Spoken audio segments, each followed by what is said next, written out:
Those who practice the way and see the danger of being stupid, which is due to their own kilesas bearing down on them and piling up against them, will be happy and smile with contentment at such strong yet kindly teaching.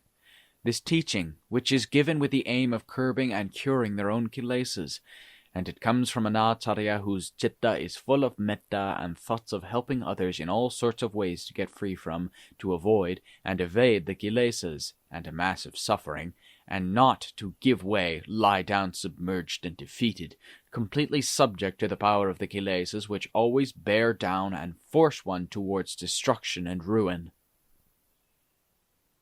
Listening to Dhamma talks from the teacher. When one listened to the Dhamma teaching of Venerable Ajaan, if one listened for the sake of Dhamma and truth, opening one's heart to its deep knowledge and true reasoning, without holding oneself back to let the kilesas of conceited opinions, dirtimana, obstruct and influence the Dhamma which he revealed, then one would hear Dhamma that went to one's heart. This Dhamma could cure the kilesas one after another, like going straight up steps, in a manner which one realized quite clearly in one's heart while listening to him each time he gave a talk to us. In particular, if something happened to surprise or stir him, such as a chance event, or something connected with one of the bhikkhus, he would seize this as an opportunity to set it up as an example to reveal Dhamma then and there. At such times what he said was much more valuable to the listener than those more normal occasions when he gave a talk. Those who tended to be afraid of Venerable Ajaan would become so full of fear as to be almost out of their wits. But those who were more intent on reason, truth, and Dhamma got this in full measure, depending on their own ability in mindfulness and wisdom. The Dhamma which came from Venerable Ajaan at such a time was not like anything that they had previously heard, but it was absolutely appropriate to that occasion without repeating the pattern of anything he had said in the past. Because it was a characteristic of Venerable Ajaan Mun's way, when revealing Dhamma, that he would not normally repeat lines of talk which he had already used in the past. Even those old sayings and proverbs which he may have used before, when he brought them up again, he would interpret them anew, without repeating his former explanation. Although his meaning may be close to what he had previously said, it still acted as a skillful method which we who were listening to him could use, and we could not help but admire his skill time and again. It showed that the research which he had done within himself was in accordance with what is called true Paṭipadā. Those who had stayed with him for some time grew more and more to like that Dhamma of Venerable Ajaan's which was forceful, strong, impressive, and rousing, much more than they liked his normal, milder approach, because its flavor was so unusually impressive. But those who had never before heard such Dhamma would think that he was scolding them, and they would become frightened to the point where they would forget to pay attention to the truth of his reasoning at that time. So what they got out of listening to his Dhamma was entirely different, almost as if there had been two separate Dhamma talks, although in fact both groups heard it at the same time. When Venerable Ajaan taught Dhamma to those bhikkhus who practiced the way and were close to him, he would teach in a manner that went directly to the truth of causes and their effects, without mincing his words or wrapping them up nicely. He would range through all the levels of samadhi, all the grounds of wisdom, and all three of the Tilakkhana. Whatever things he was dealing with, he would bring them to life, clear the way, and reveal them as they are for those who were listening, in a manner which went right to the heart. This was most appropriate to those bhikkhus whose hearts were skillful in every stage of citta bhavana. But the one who is writing cannot reveal everything that he said, for this Dhamma was just between Venerable Ajaan and the one who was receiving it. All that can be said is that it was Dhamma of the type that is very hot and spicy, which frightened the kilesas and drove them away in large numbers because of the power of this austere Dhamma, Dhamma, which scorched them and drove them out and away from his remarkable or miraculous teaching.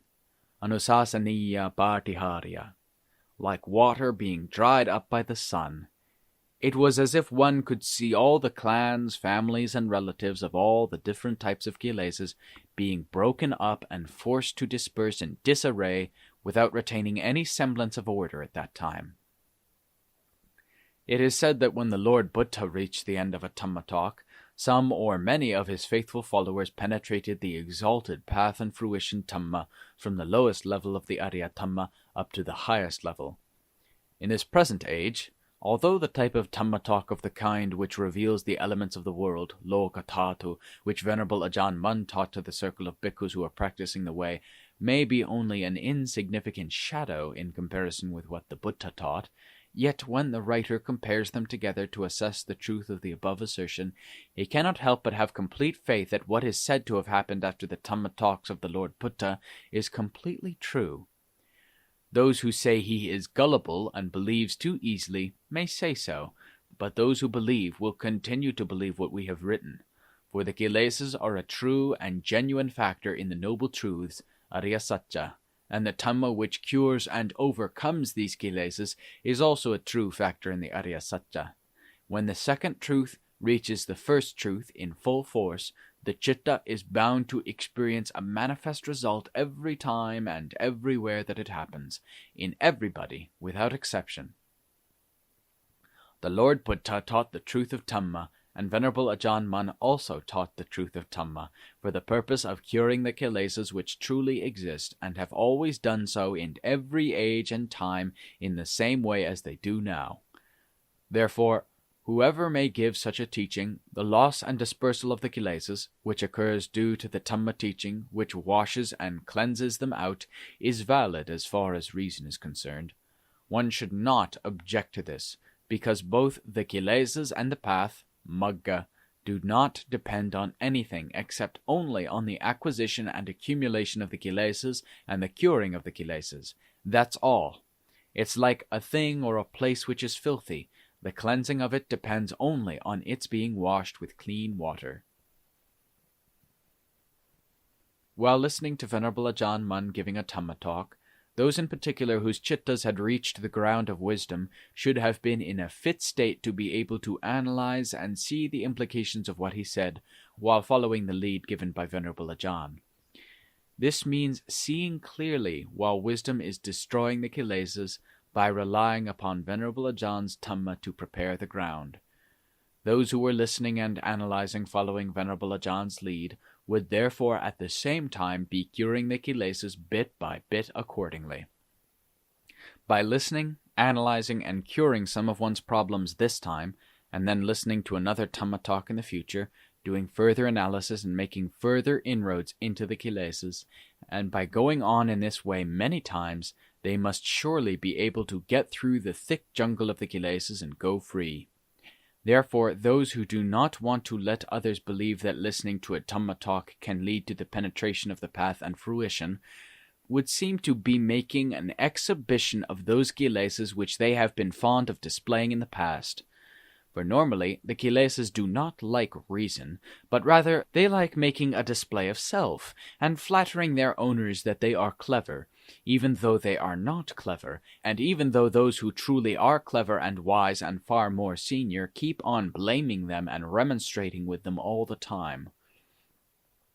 The hearts of those who were attaining in the basis of samadhi, a state of calm, would, as soon as they heard Venerable Ajaan's Dhamma, drop into a state of calm much more easily than when they were doing the practice on their own, because his Dhamma would pacify and soothe them while they were listening. So listening to Dhamma is a practice that is an important branch in the whole field of striving to practice the way. As for those who have never done any practice and never listened enough for any results to become apparent, if they want to go their own way and follow their own understanding, they are free to do so. But in truth and in accordance with what is valuable and useful, this is not the way to gain anything of any use at all. All that is likely to come from it is defilements which stain the name of Buddhism, causing disheartenment to those who have set themselves to practice the way, and making them fed up with this sort of thing, so that they laugh inwardly while saying to themselves, "This clever genius thinks he'll become enlightened by his opinions and opposition to the true way." For they brush aside and dispense with the path, fruition, and nibbana, saying, "We should leave it alone as being only within the power of other people in other ages and places." But for themselves, They just swallow the emotional attitudes of opposition and opinionatedness, which becomes the ground of their hearts. When an acharya, one who practices the way, asks his followers, just after he has given them a Dhamma talk, saying, "While listening to this talk, did you get any sense of it or not?" He is asking them whether they got a sense of calm and peace, or whether they got any insight in the way of wisdom, respectively, depending on the ground of their chitta and Dhamma, which is different in each one of those who are listening to his Dhamma talk. He is not asking whether they took note of and remembered the meaning of the Dhamma which he revealed, although some of it might have dropped into their memories, which they could then easily recall.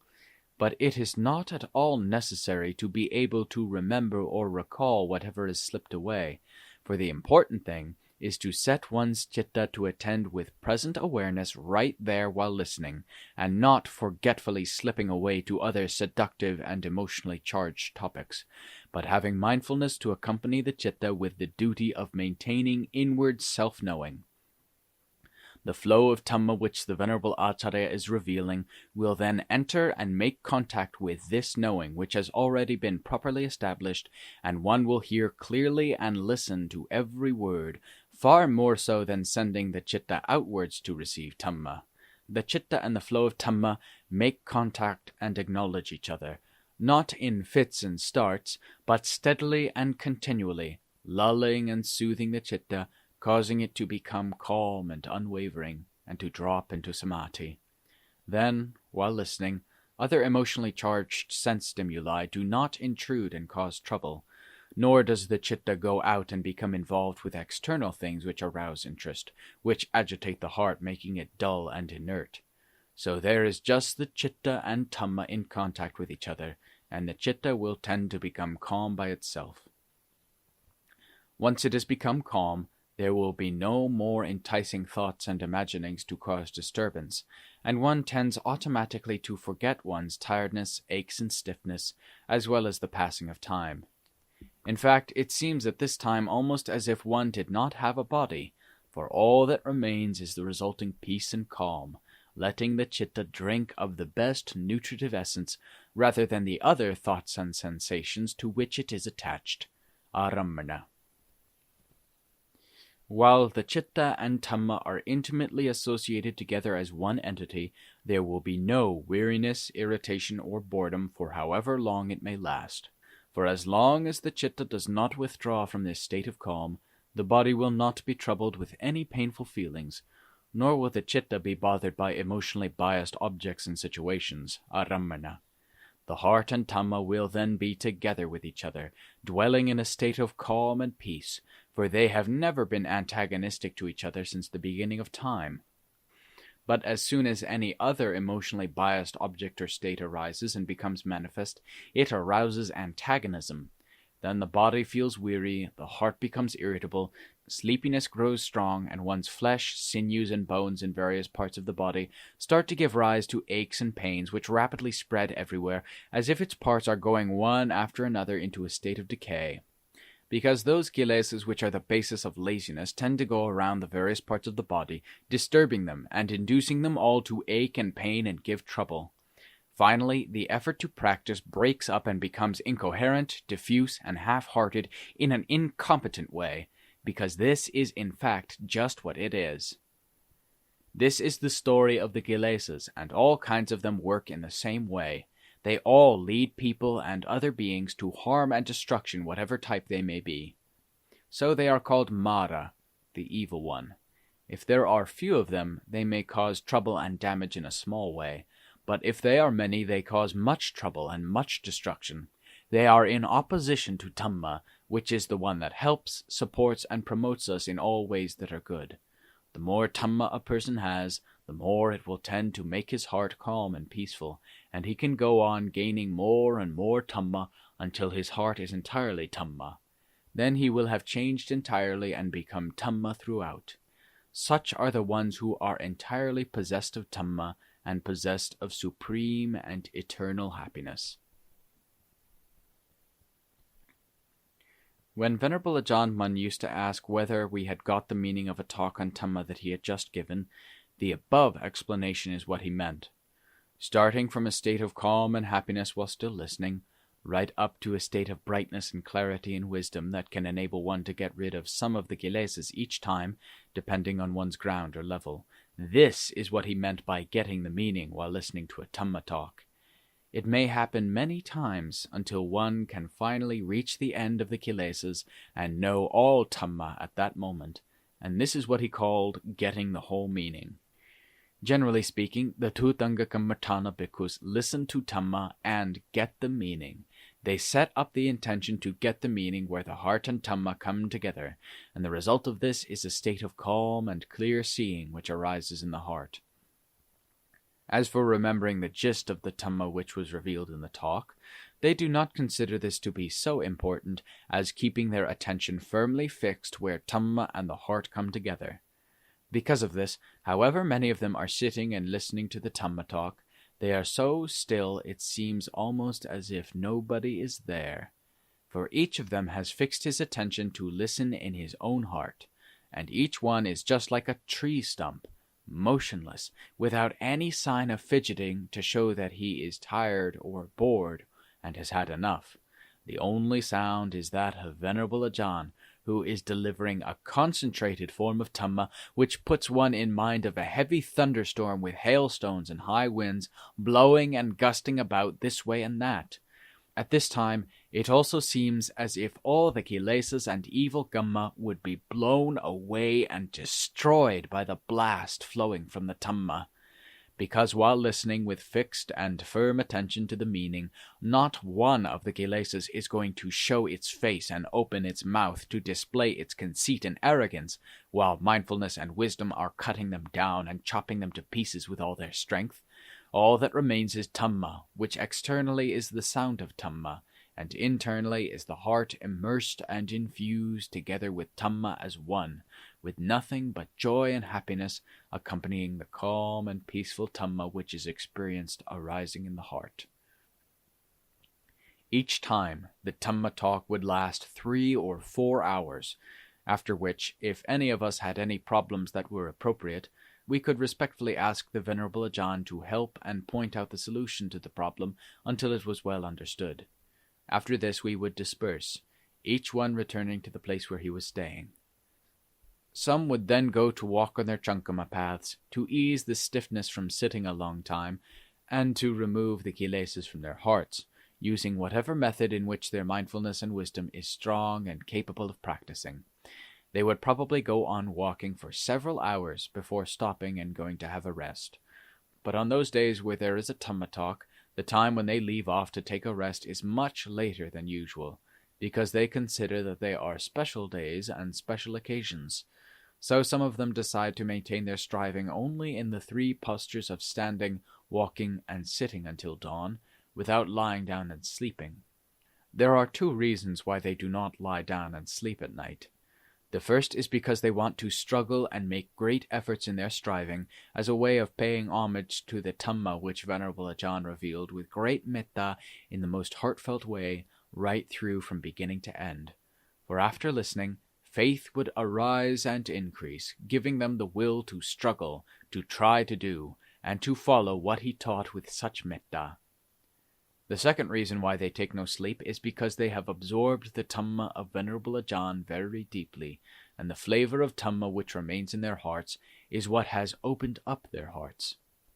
The extent to which each of them absorbed Dhamma in their hearts varied in accordance with the ground or basis which each of them have in their hearts. Some of them have a weak basis of samadhi, some have a more subtle basis, and some have a very subtle and intimate ground of samadhi. But each level brings enough of the bliss, the piti of Dhamma, to enable them to absorb it joyfully in accordance with the level of each one's ground. In addition, some of them would begin to train themselves in wisdom, vipassana panya, in a weak way as accords with their level of samadhi. Some would be analyzing with wisdom, vichara vipassana, more strongly. Some would be developing wisdom higher and higher, and some would be developing wisdom at that level where it has become automatic. This is when mindfulness and wisdom incessantly go around and about everywhere with various kinds of dhammas that come into contact with the heart without letting up or letting go of them. If one likens it to falling rain, it would be like a heavy downpour going on all day and night incessantly. Or if one likens it to water, it would be like a spring which flows all the time in both the rainy season and the dry season. But in the case of Vipassana Dhamma, it is referred to by its characteristics and called by the forest name of automatic mindfulness and wisdom. But if one wants to call it by its original name, which they used at the time of the Lord Buddha, then it was called Mahasati and Mahapanya, so it should not be lacking in valuable properties, for mindfulness and wisdom at this level perform their functions at maximum capacity the whole time without stopping, hesitation, or being sluggish. Nor do they need any coercion or force, unlike the more usual types of mindfulness and wisdom, for they know their job and they know their duty in full measure. But to call it Mahasati and Mahapanya, as they did at the time of the Lord Buddha, would be against the nature of those bhikkhus who live in the forest, who are afraid of making out that they are the equal of those at the time of the Lord. So instead they just call it automatic mindfulness and wisdom, which would seem to be quite appropriate to their level and characteristics. These are the Dhammas which lead the Dhutanga bhikkhus to become fascinated and absorbed in their striving, so that they lay down and sleep very little. Each one of them becomes absorbed in Dhamma in his own way, depending on his ground or level, and when any doubts or problems arise, some of them are not bold enough to go and ask Venerable Ajaan about them at normal times. But on a day when a meeting is called, they feel as if they could jump over the moon, because they are so glad to hear a talk which will clear the way and show them how to develop those points which they have been thinking about and analyzing, and will also clear those problems which they were doubtful about, so that they can go ahead step by step.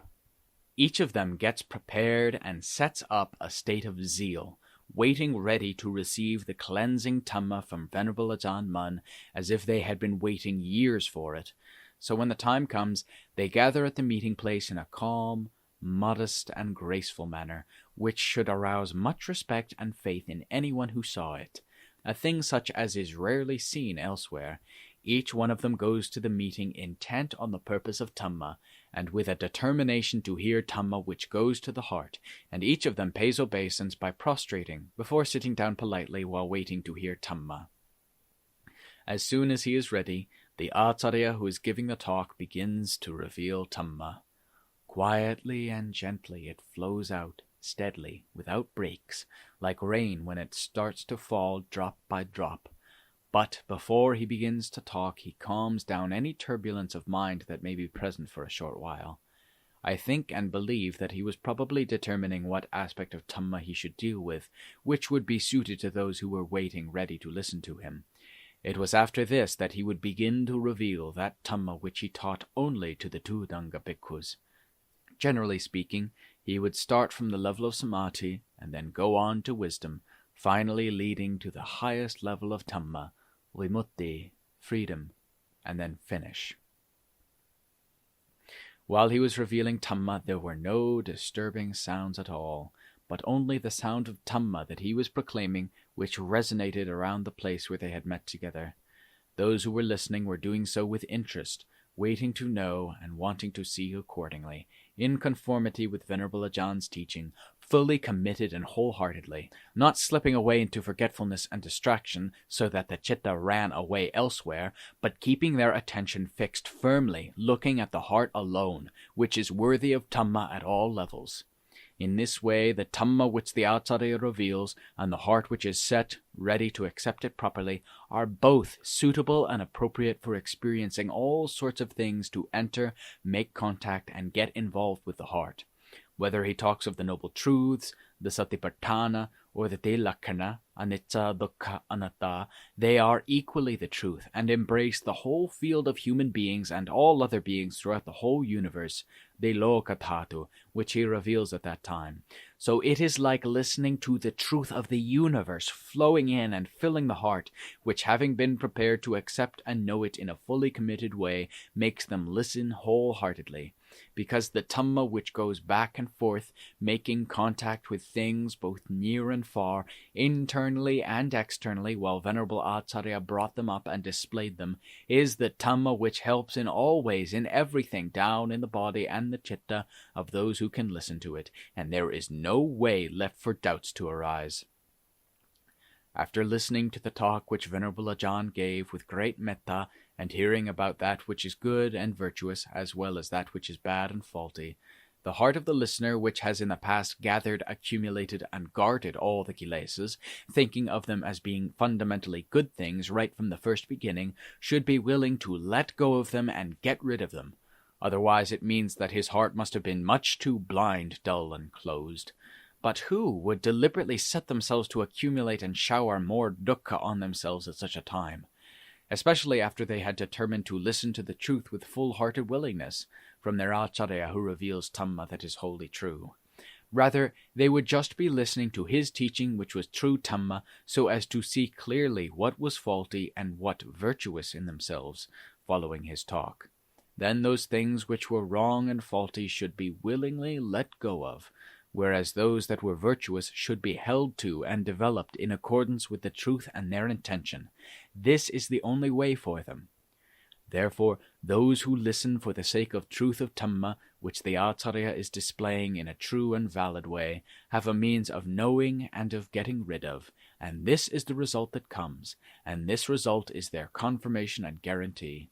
Diseases which are cured by medicines, and kilesas which are got rid of by Dhamma, are both instances of natural processes which are used in the world and in Dhamma respectively. The exceptions are, of course, the disease which does not listen to the medicine, and the type of kilesas which will not look at Dhamma. Wherever such a situation exists and arises, it is bound to lead to ruin inescapably. So such people are said to be beyond hope.